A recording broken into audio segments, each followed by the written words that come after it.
Você já viu que muitas vezes o torneiro recebe uma ordem de serviço onde o desenho está faltando alguma medida. Aí ele vai ter que encontrar essa medida por conta própria.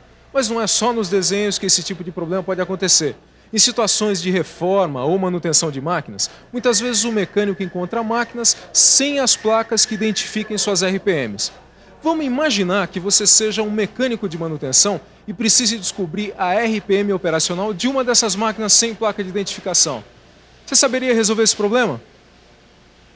Ah, você não sabe o que é RPM.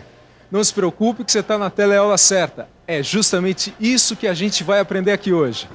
Na teleaula de hoje, você vai aprender o que é RPM e como realizar o cálculo de RPM de polias.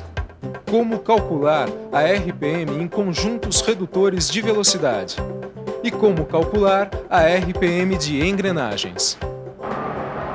Oi! Hoje eu vou fazer a manutenção de uma furadeira de bancada. Na verdade, o mestre Silva pediu que eu fizesse uma reforma nessa furadeira. O problema é que a placa de identificação das RPM desapareceu. E eu vou ter que descobrir as várias velocidades operacionais para se fazer uma nova plaqueta. Eu acho melhor eu pedir ajuda ao mestre Silva. E você fique atento, que a nossa teleaula de hoje está apenas começando.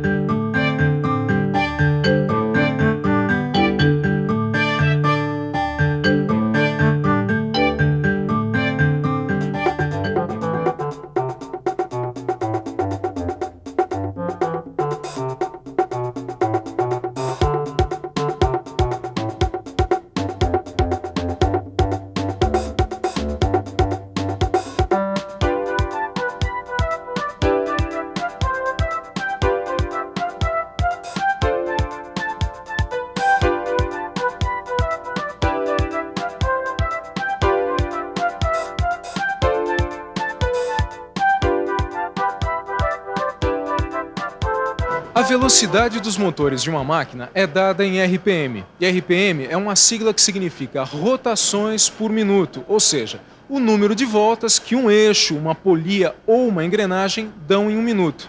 Na verdade, o termo correto que designa a grandeza medida em RPM é frequência, mas a palavra velocidade é a mais usada pelos profissionais na área de mecânica. E é essa palavra que nós vamos usar nessa teleaula. Os conjuntos formados por correias e polias ou os formados por engrenagens são os responsáveis pela transmissão da velocidade dos motores para as máquinas. Por favor, a velocidade dos motores varia de acordo com as máquinas? Bem, geralmente os motores possuem velocidades fixas, né? São esses conjuntos transmissores de velocidade que modificam a velocidade original do motor em função da necessidade operacional da máquina, né? Por exemplo, podemos ter um motor que gire a 600 RPM movimentando uma máquina que necessita de apenas 60 RPM. Como é possível isso? Por causa dos diversos tipos de combinações de polias e correias ou de engrenagens. Esses conjuntos modificam a relação de transmissão de velocidade entre o motor e as outras partes da máquina. E que tipos de combinações são essas? Para ficar mais claro, pense que a velocidade fornecida por um conjunto transmissor, como esse aqui, por exemplo, depende da relação entre os diâmetros das polias. Polias de diâmetros iguais transmitem para a máquina o mesmo número de RPM fornecidos pelo motor. Polias de tamanhos diferentes transmitem maior ou menor velocidade para a máquina.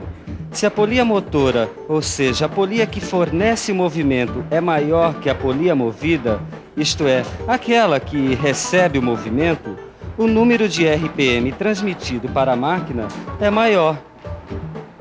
Se a polia movida é maior que a motora, a velocidade transmitida para a máquina é menor. Como você pode ver, a velocidade fornecida pelo conjunto transmissor depende da relação entre os diâmetros das polias. Conjunto. Reunião de várias partes que formam um todo. Transmissor, aquilo que transmite, que envia de um lugar para o outro. Ô, mestre Silva, eu tava te procurando. Ô, Tito, o que você quer? Sabe aquela máquina que você pediu que eu reformasse? Ah, sei, a furadeira de bancada? O que tem? A placa que identifica a RPM desapareceu. Eu sei que eu preciso descobrir as velocidades operacionais dessa máquina para fazer uma nova plaqueta. Só que eu esqueci a fórmula. Eu já sei o que você quer. Olha aqui. Dá uma olhadinha. Essa relação matemática aqui expressa a relação entre as polias movidas e motoras. Nessa fórmula, N1 e N2 são as RPM das polias motora e movida, respectivamente. E D2 e D1 são os diâmetros das polias movida e motora. Ah, então é só aplicar essa fórmula para descobrir a velocidade das polias? Bom, primeiro você tem que analisar o conjunto de polias da máquina. Ah, por isso que eu pedi para um desenhista fazer um desenho do conjunto. Esse menino vai longe. Ah, quer dizer que a máquina tem 4 conjuntos de polias. São 4 conjuntos. E as polias motoras são de tamanhos diferentes das polias movidas. Então a velocidade das polias movidas será sempre diferente da velocidade das polias motoras. É isso que você vai ter que calcular. N1 sobre N2 é igual a D2 sobre D1. Agora a gente tem que aplicar para o primeiro conjunto de polias aquela relação matemática que eu te mostrei. Os dados que você tem são a velocidade do motor e os diâmetros das polias motoras e movidas. Certo. Então é só substituir os valores na fórmula. Substituindo N1 por 600, D2 por 200 e D1 por 60, temos 600 sobre N2 é igual a 200 sobre 60. Ou N2 é igual a 600 vezes 60 sobre 200. Multiplicando dá 36.000 sobre 200, que dá 180. O primeiro conjunto tem 180 RPM. Puxa, utilizando essa fórmula até parece fácil chegar no resultado. Bom, então tenta aplicar essa fórmula a outro conjunto. Deixa eu ver. Vamos pensar um pouco? Vamos pensar um pouco. Bom, a fórmula eu já conheço. O que eu vou precisar agora é ver quais os dados disponíveis. Deixa eu ver direitinho. Ah, como eu tenho a velocidade do motor, que é 600, e os diâmetros das polias motoras e movidas, agora é só substituir. Então fica 600 sobre N2 igual a 150 sobre 100. E agora? Ah, já sei. Vou separar a incógnita e formar a equação N2 igual a 600 vezes 100 sobre 150. Agora eu vou multiplicar 600 por 100, que vai dar 60.000. Então fica 60.000 dividido por 150, que dá 400. Pronto. Achei a velocidade da polia de diâmetro 150. É 400 RPM. 400 RPM. Bom, agora eu posso voltar ao meu trabalho. Muito obrigado, hein, mestre Silva? É, que é isso. Precisando é só chamar.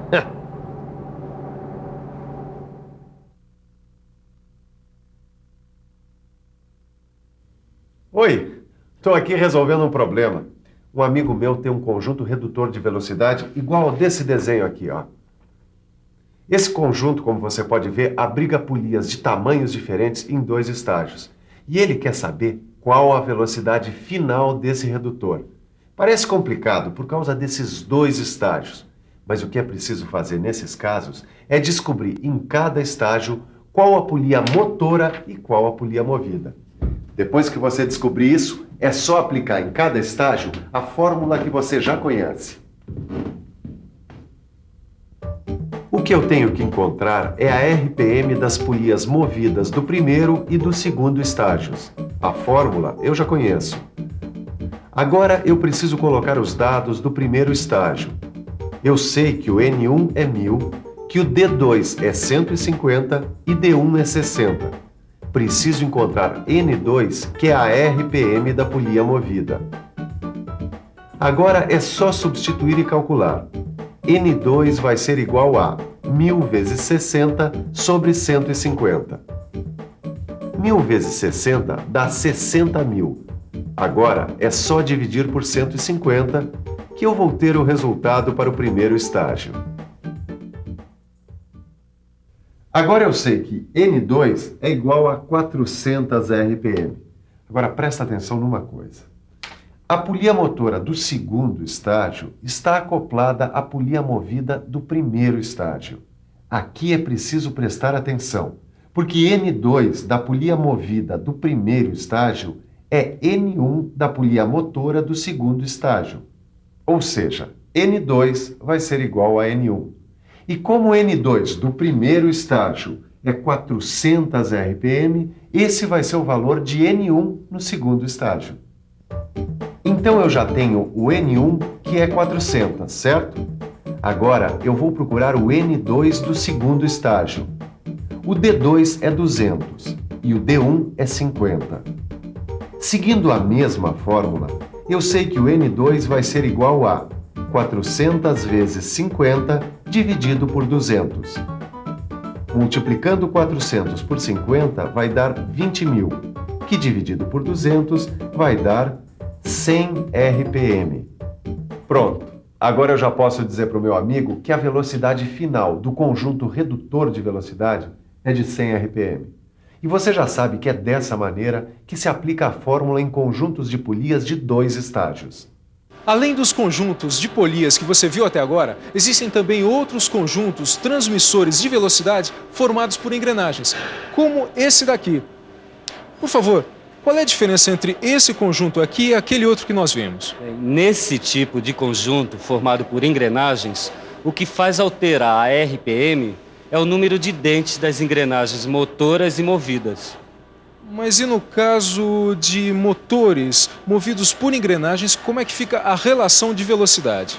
Bom, nesse caso, as engrenagens com o mesmo número de dentes apresentam o mesmo número de RPM. E engrenagens com quantidades diferentes de dentes apresentam mais ou menos RPM, dependendo da relação entre o menor ou maior número de dentes das engrenagens motora e movida. Como você viu, nos conjuntos de polias, a velocidade transmitida para a máquina depende da relação entre os seus diâmetros. No caso dos conjuntos de engrenagens, a velocidade transmitida para as máquinas depende da relação entre os seus números de dentes. Ei, Titão, como é que tá lá o serviço? Ah, tá tudo certinho. Aliás, eu tenho uma dúvida. É? Se em vez de polia eu tivesse que calcular a RPM num conjunto movido por engrenagens, a fórmula seria a mesma? Claro, a fórmula seria a mesma. Só que em lugar de D você ia colocar a letra Z, sendo que N1 e N2 são as RPM das engrenagens motor e movida, e Z2 e Z1 são o número de dentes das engrenagens movida e motora. Ah, bom, é melhor eu anotar isso antes que eu esqueça. Aham. Bom, agora é hora da comida. Enquanto a gente almoça, que tal uma boa revisão? E atenção, se liga aí, que é hora da revisão. Na teleaula de hoje, você viu que a velocidade dos motores é dada em RPM. Aprendeu a calcular a RPM de um conjunto de polias, de um conjunto redutor de velocidade e, afinal, aprendeu também a calcular a RPM de um conjunto formado por engrenagens. Hoje você aprendeu que a velocidade dos motores é dada em RPM. Agora você sabe a forma de calcular a velocidade do seu aprendizado? É a quantidade de vezes que você estuda o livro e faz os exercícios. Neles você vai colocar em prática tudo o que aprendeu. Até a próxima!